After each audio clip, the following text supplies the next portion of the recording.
Some of the strongest chains in people's lives are the ones no one can see. They are called the low-key habits that ends up being a high-key chain. You start voluntarily, you start based on exposure, based on your environment, and you feel you're in charge. But after a while, the habits makes you understand that they are the one controlling you and not the other way around. Hi, you're welcome back to Juliet Speaks, where we say everything as IS is. My experience of a low-key habit that nearly turned into a high-key chain. A family member was at home at a particular time, and it was a culture that whenever we are seeing any seasonal movie or favorite TV programs, it gets to a time where we'll just hear TV time is over, turn off that TV, and everybody just go to sleep. So one of the nights I woke up from sleep. I can't just remember what made me to wake up, but I remembered I bumped into a family member's system. And when I saw the system on without password, I was like, hey, with data, he always had data. So I took the system and said, it is me and you till morning. But when I looked into the video that was playing, it was a pornographic video, an adult video. So that was how I sat still and I watched it that day one, and effortlessly the next day I woke up again same time and still met the system all alone while the owner was still has fallen asleep. I continued. Over time, I became a returning viewer to that particular system, and that was how I was always drawn back. I don't just easily wake up at midnight on a norm, but just because I wanted to return back to that video. This happened when I was almost 13 years old. Yes, I was just a very young teenager, and I kept going back to that system, over time. Once it's that time, I just pretend to be asleep, monitoring the owner, knowing that the owner must sleep off for me to go and take over his system, to continue from where he stopped, thinking nobody knows what he's doing, but not knowing that he has won a new member to what he was watching. So that was my low-key habit that looks like I did it night one, but turning into a high-key chain, making me a returning viewer of that particular adult movie video. So how did I come out from it? I thank God Almighty.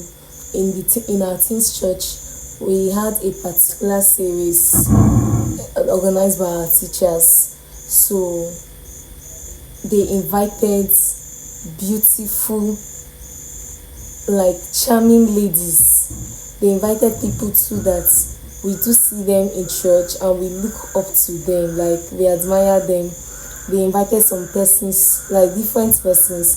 So they came, and that day they were dealing with past regrets, and these ladies came and shared their past regrets, things they did when they were early teenagers, mid teenagers, and later teenagers that they regret, and those things have effects in their life that they cannot just remove. And they shared their ordeals from addiction, especially sexual addictions. And after that, a call was made for those suffering from it to come out, and I came out and I intentionally begged God to help me through that journey. And that was the last day I went back to that system. Was it easy? No, the urge was there to always return, But what I did was I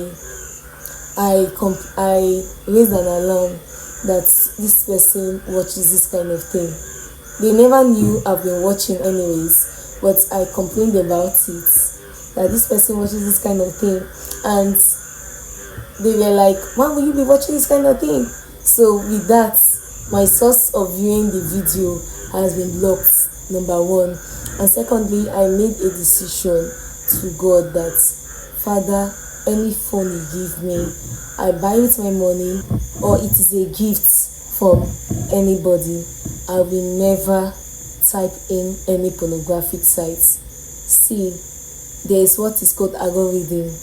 What you watch must play back to you, whether you like it or not. If you love watching a particular kind of TikTok videos, that is all will be pumping more on your FYP. You get. I made a decision for myself that I will not use my device, phone, laptop, to log into any pornographic sites. And yes, God helped me, I did it. You can't see it on my phone history. All things being equal, except somebody used my phone, which I don't understand. You get. So after making that decision, and I thank God the way God chooses my friends.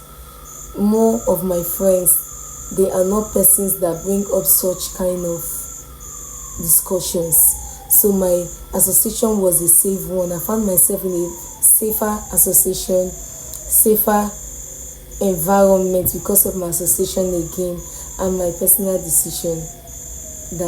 And I said no to anything sexual relationship, like even normal relationship. Let's date as a teenager. Because of that, I have to make that decision that no dating till I'm 18, so that biologically I can be matured, even as I'm also getting matured mentally. So those were the things I did. But one thing is for sure, there is no one way to break free from addiction. What I did, my decision that, I will not use my phone to watch this, I will not make this kind of friends, I will not do this, I will not do that. All those things, yes, it worked for me. But I've come to understand that when it comes to addiction, what worked for this person might not really work for you. Some persons, they stop being alone. Me, I stay alone and still not do it, you get. So some persons, they stop being alone. Some persons too, they deprive themselves from certain pleasure they get if they fall back to that sin as a punishment for themselves and all that.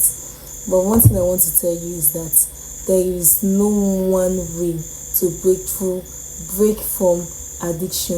The only one sure way is that make sure your number one way to break from your addiction is God, with other ways. If other ways come first before God, you're just rigmarolling, you get.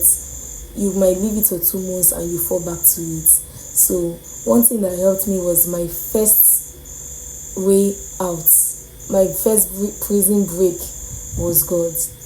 I went back to God, talked to Him, like a discussion. Most of my effectual prayers I've ever had answers are things that even the prayers that I sat down, or I was walking, or I just had a meeting, like a meeting setting, and I'm talking to God, telling Him that, see, I'm tired of this thing. I don't want this thing to be happening to me. I don't want to be doing this thing.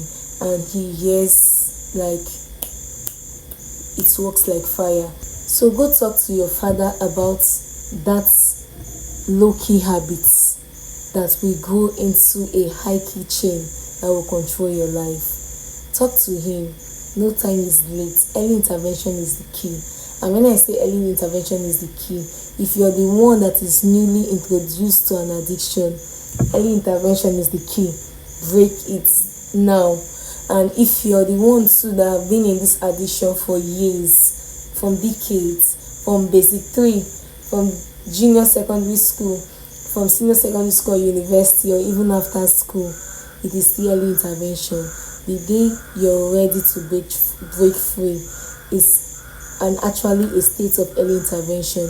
You need to get help early, and that help, yes, We have therapists, counseling, and all that. Yes, please. But number one is God. When you focus on God, then you add therapy, you add this, you add that, and everything. See you breaking from your low key habits that wants to turn or has turned into a high key chain. Don't forget to subscribe, like, share, comment if this video has added a value to you. Thank you. Bye.